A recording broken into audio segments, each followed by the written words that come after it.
The ramifications of what Israel is doing has obviously spilled over well beyond the Gaza was called an enclave, but that part of Palestinian territory. And now there is increasing tensions around the Red Sea, with Yemen's Ansar Allah getting really deep in waging a blockade that's been pretty successful to this point in response to what's happening in Gaza.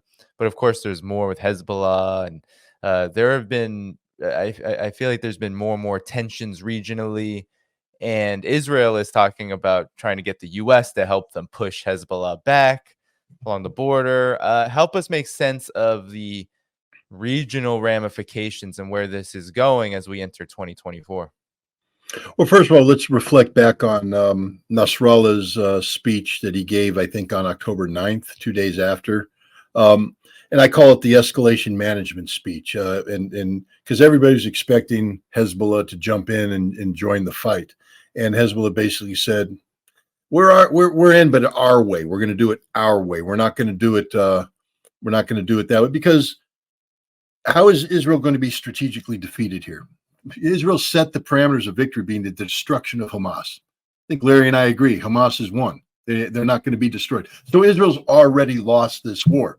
Plus, if you're Hezbollah, your goal is the creation of a Palestinian state. So you got to keep the whole world's focus on that problem set, and it's working against Israel. The whole world is rallied behind it. The last thing you want to do is expand this conflict, because now suddenly the Palestinian issue is not the only issue. In fact, it's going to be put on the back burner as you deal with bigger regional issues like war with Iran.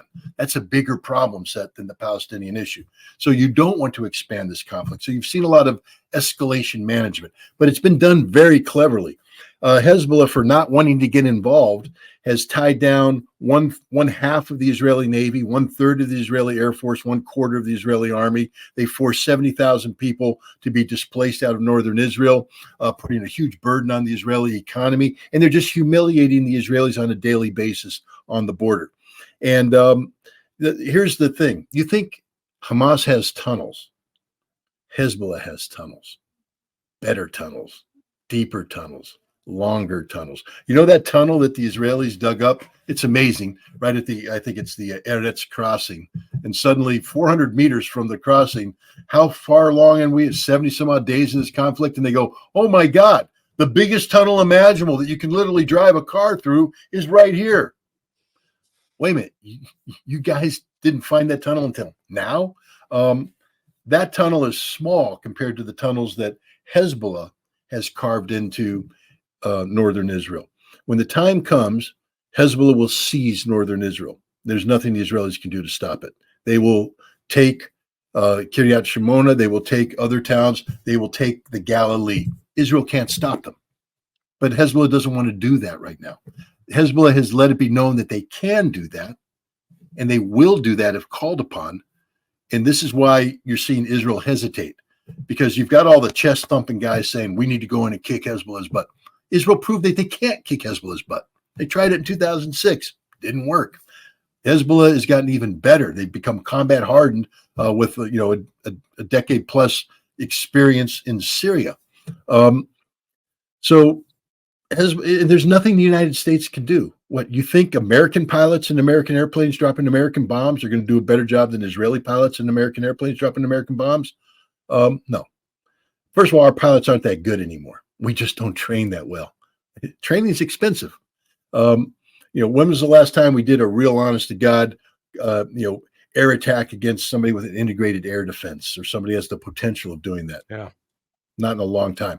Our pilots don't know how to fight.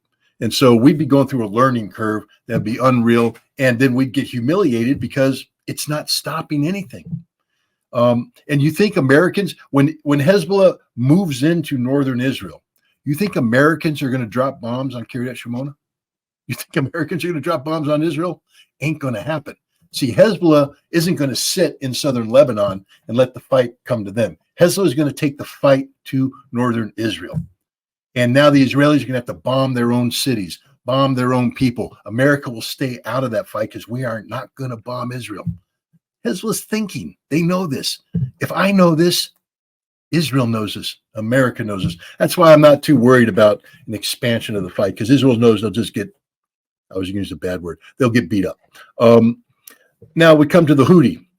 You know, this is very rude of me, but every time when I think of the Houthi, I just think of, you know, some wild dudes from Mad Max, you know,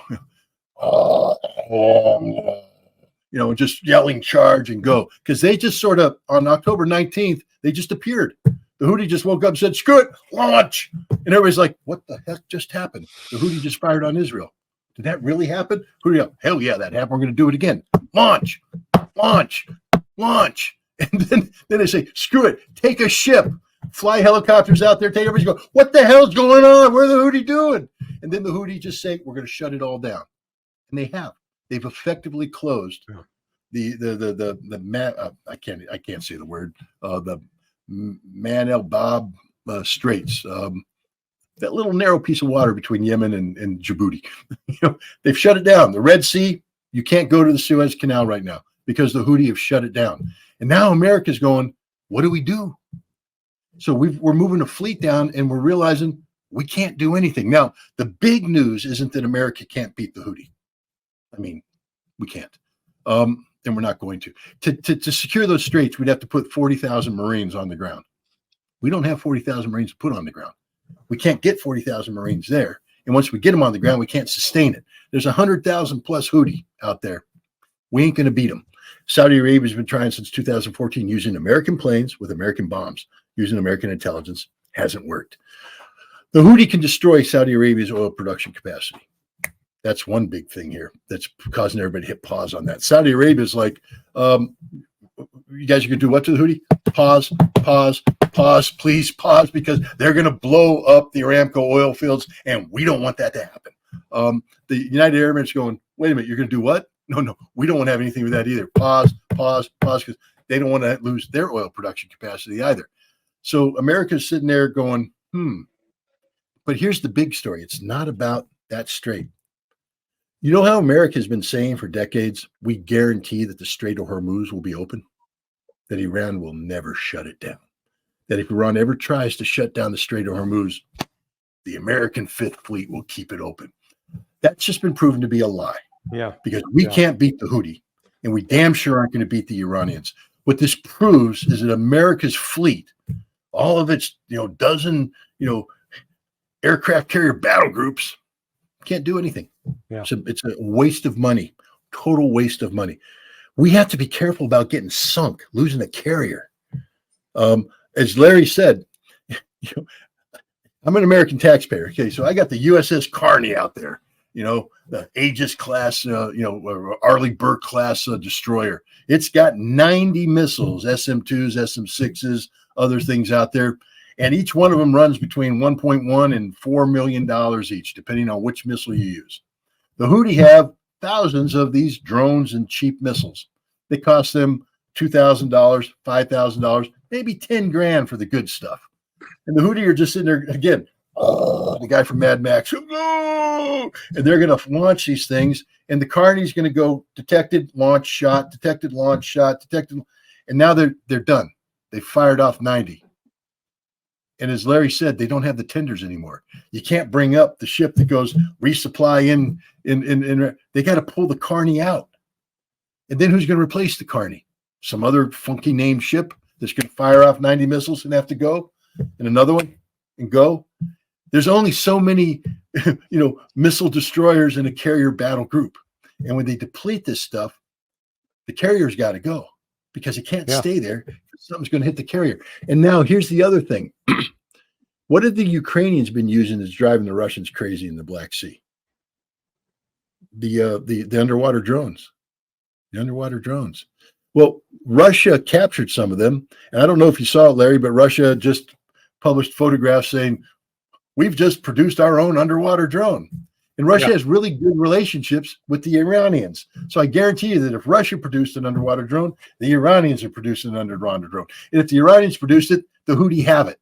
And so we're going to be sitting there going, shoot down missile, shoot down missile, shoot down missile. Holy shit, bad word again, gotta watch out. Got 20 underwater drones coming at me.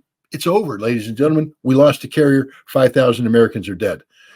This is the reality of the carrier battle group. It's a legacy system going back to World War II that has no application in modern warfare whatsoever. America has been exposed as literally the empty shell that we are. It's not so much about the Red Sea. The Strait of Hormuz has just been guaranteed. We just lost the Strait of Hormuz because the whole idea of the Strait of Hormuz was the perception that America could do something. Well, that's been exposed as a lie. So the Iranians are empowered. The Saudis and the UAE is going, I think it's time we have to rethink our strategic relationships here because America can't defend anything. The whole aspect of what America was doing with power projection was the potential of action that creates deterrence. We don't have the potential of action. Where can we go, Larry? Where can we go? We can't go into Europe. We've proven that. Yeah, we can't defend the Red Sea against the Houthi. We think we want to hook and jab with the Chinese in the Pacific. Are we high? America's been exposed as a nation that spends $1 trillion a year on a military that can't do anything. Yeah. Well, and in fact, again, I had not really focused on the capability of the destroyers, their limited capability. It had never entered my mind to explore the concept of a expeditionary navy vice a forward-based navy. I made some assumptions that were completely wrong. And once you wake up to it, and again, I hadn't even thought about the Strait of Hormuz until you pointed it out. You're absolutely right. You know, the tactic is real simple. All any country has to do is assemble 300,000 drones capable of launching some sort of explosive device that can create damage on a maritime vessel, and then launch them in swarms. You're going to overwhelm the defense systems that the U.S. Navy has, and again, none of this is classified. It's all it's wide open, and then you can start sinking ships. Now, the Chinese, everything the United States is doing out there off the coast of China is just ridiculous. The United States is trying to pick a fight that we can't even win. We can't even finish it. So, one of the articles I linked to into my piece was called "Rebalance the Fleet Toward Being a Truly Expeditionary Navy." That was eye-opening. And that was just published in September of 2023. So what we've got is the phrase I've used before. The United States has the most expensive military in the world. We've got one of the most expensive, least capable navies in the world. That's the shocker. And, Scott, what do you think? Why do you think they're delaying? Yeah, I mean, at this point, Yemen has done everything that in normal times when we thought we had an expeditionary navy, we would have already launched. And we're not launching. Why do you think that is? Well, first of all, because again, it's if you went in the ring with Mike Tyson, all right, you're expecting I'd be out of breath from running. Yeah, when he hits you, you're expecting to die. So imagine you're going in the ring with Mike Tyson. And oh God, and he just lines up and he hits you, and it's nothing. You're like, what the hell? Hits you again, nothing. Yeah, you hit him, he's hurting. You're like, I got this. See, America's Mike Tyson, but without the punch. Yeah, we've all hyped up. I likened it earlier. When I played football in college, all the linemen, I was a tight end, but I was originally a wide receiver, so I was a very small tight end. All the linemen, go in there and they bench press, and they all got the 300-pound club, the 350-pound club, the 400-pound club in terms of their bench press. I never got above 2 1/4, so I didn't earn any of the big T-shirts. But they're all out there. But it's like a guy that in college, is pumping up. He's got the 400-pound club, and now he comes back to the 10-year reunion. And he's got the 400-pound club T-shirt on there, and he's bringing people into the gym, and he's like, everybody's expecting him to lift 400 pounds, and he gets up to 250, and then he stops, and he starts talking and drinking water. You're like, well, where's 400? Can't do it anymore. That's America. Yeah. Everybody's looking at expecting the 400-pound club, and you got a guy that can't bench 2.25 anymore. That's America. We don't want to act, because the second we act, we're exposed as a fraud, and all that deterrence goes away. Again, coming back to what Tony Blinken said, we have to deal with China from a position of strength. He just said that. But a position of strength means that we have to have the perception of capability. If we expose the fraud that we are with the Houthi, because Larry, again, mobile relocatable targets. That's a fancy way of saying mobile missiles. I did that during the Gulf War. That was my thing. Hunting scuds. We didn't kill a single one. Didn't know how to do it. And we haven't gotten any better. And so we're going to engage now in a very expensive air campaign against the Houthi, and we're not going to kill anything. They're going to keep launching, and it just exposes us as a fraud. And the whole idea of, this potential is to intimidate the Iranians and saying, don't begin with us because you think you have mobile missiles, but we have the American Navy that's very good at hunting. Oh, wait a minute. We just couldn't even deal with the Houthi. So I don't think we want to pull this trigger, because the moment we pull the trigger, any pretense of American capability is gone. Yeah. The other thing is, this coalition we've assembled ain't much of a coalition. It will fall apart instantaneously. And then the most important thing is, what happens when the Houthi take out the Saudi oil fields? We don't have an answer to that. So I think, we've done a lot of bluffing. The smart thing for the United States at this point in time would be literally, look, we made a decision. We're going to let the Israelis kill as many Palestinians as possible.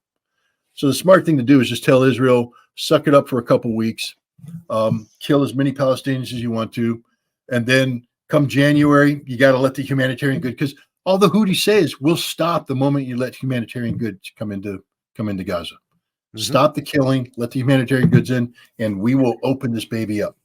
But what we're going to do now is empower the Houthi to come up with different terms, because now the Houthi look around saying, wait a minute, we could ask for more. It's like doing one of those business negotiations, and you find out that, you low bid and you could have gone for more. The Houthi are finding out that they have more leverage than they possibly, and they're still backed by the Iranians now, who are going to be empowered. This is a game. I use that term all the time. It gets me in trouble, but it's a game-changing thing that's going on right now. Yeah, no, I agree. Well, and look, the other day, the Houthis, they shot down a Reaper drone, a $30 million ISR platform.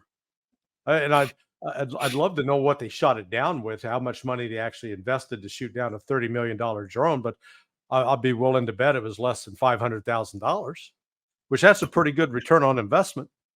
Yeah. And, I think that has to also be weighing on the military planners' minds that as Scott noted, one, we don't have the staying power. Two, when we have to pull out, it's going to make us look weak. Three, we're not even sure we can put ISR safely up in the area to find out where they're located, so we know what we're shooting. So it's not an easy task, and these damn Houthis, boy, they just won't cooperate. They won't put together fixed military bases that we can easily target. How dare they? Don't they know about that international based rules order? They're ignoring the memo. Right. With Operation Prosperity Guardian, as the United States is calling it,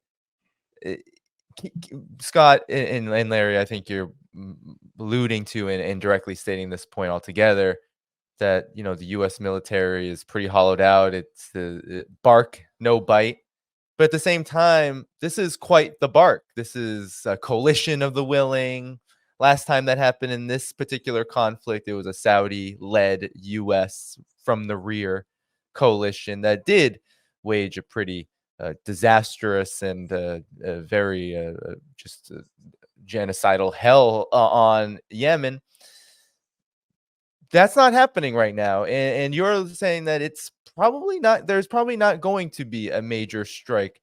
So why then even form this coalition, and what will happen? Because can it just sit and play at war like they do in the South China Sea, for example? Is that what's going to happen? I mean, it does baffle my mind a bit that all of this trouble is being spent on something that has absolutely no bite. Well, look at what they sent. Canada's contribution, 3 staff officers. Britain, they've sent a ship that hasn't been able to get out of dry dock. And they're really worried that it's going to break down while it's out there in the Red Sea, and they're going to be spinning around in a circle, not able to do anything. This thing's a joke. It's a joke. Yeah. Again, that we just come down to, I'm going to huff and I'm going to puff and I'm going to blow your house down. But we can't blow anything down, and we're huffing and puffing. And if you're going to say you have a capability, you should be prepared to do it. You should be prepared to follow through. The United States, I think, look, politics is a funny thing too. And Biden, somebody may make the decision to initiate a bombing campaign just because we have to do something, but it will be disaster because we can't sustain. It's very expensive to bomb. I just want people to understand that, sorting out the number of aircraft that we're going to have to sortie out with sustained sorties, the fuel, the wear and tear on the aircraft, the bombs, keeping that air carrier in play, shooting down all the Houthi drones are going to be coming at them. We're going to bankrupt ourselves, and we can't keep that force in play. Hopefully, we don't lose anything. But the real thing is that we're going to find out. The Houthi will find out that we can't beat them. And then the world realizes they can't beat them. This is why I think they probably won't do it. But politics is strange. We are entering the really silly season of American politics right now. And Joe Biden's sort of in a desperate, he lost Afghanistan. He's lost Ukraine. He's losing Israel. Now you got the Houthi, which means you're going to lose Iran, which means, and China's watching this too. Basically, what we're doing in Israel is, and what we've done with Ukraine is, in a very short period of time, we've gone from the world's preeminent superpower to the laughing joke. That doesn't mean we can't kill people. Of course we can kill people. We can kill a lot of people, but we can't win. And that's the thing. We can't close the deal anymore. Yeah. Now, can you imagine being a Chinese intelligence analyst in February of 2022, and you were asked to assess the ability of the United States to produce and supply 155 millimeter artillery shells? I suspect that Chinese analyst, or the Russian analyst for that matter, would have projected a far greater capability with respect to what the United States could do. And that would have created some caution. And now, once they've seen with their own eyes that the United States can't do it, we can produce maybe in 1 year what Ukraine would fire in 1 month. And so all of a sudden, these countries, Scott, it was a great analogy that we had built ourselves up like the great and powerful Wizard of Oz. And it turns out we're just a short little fat guy behind a curtain that a lot of the stuff we claim we can do, we can't do. And then the real sort of audacity is we've got U.S. military planners instructing the Ukrainians on how to fight a peer-to-peer war. Now, that's like going to some guy to learn how to shoot a rifle, and the guy's never shot a rifle. So you don't want to take rifle shooting instruction from somebody that's never shot a rifle. And, the reality is there's nobody in the world that's fought a peer-to-peer battle except for Russia now. And they've got ample experience doing it. And because when you read back one of the postmortems that the Washington Post did on why the counteroffensive failed, I was stunned that when they did the exercises beforehand, they did war gaming, tabletops. They left out the assumption about, well, you don't need fixed wing aircraft to provide close air support. And you don't need that rotary wing aircraft either that can also provide close air support as well as evacuate wounded for the battlefield.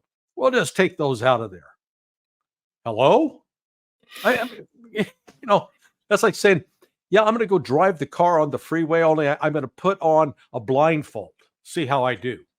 You're going to crash. So, I mean, it's just, this is what the failure of the U.S. military across the board, it's not just one thing. It's a layered problem. Thank you for tuning in to my latest video. I appreciate all of your support. This channel, however, needs your help. I am seeking to make this channel more sustainable in the long term and upgrade necessary equipment to ensure that this work continues onward and makes progress to give you all of the geopolitical analysis that you all deserve. For that reason, I'm asking you to become a member of my Patreon community at patreon.com/DannyDhaiphong. You can find that link in the video description or in the pinned comment below. For whatever amount you choose to give, just know you are supporting independent media that you can't find anywhere else. Thank you so much, and I look forward to the next video.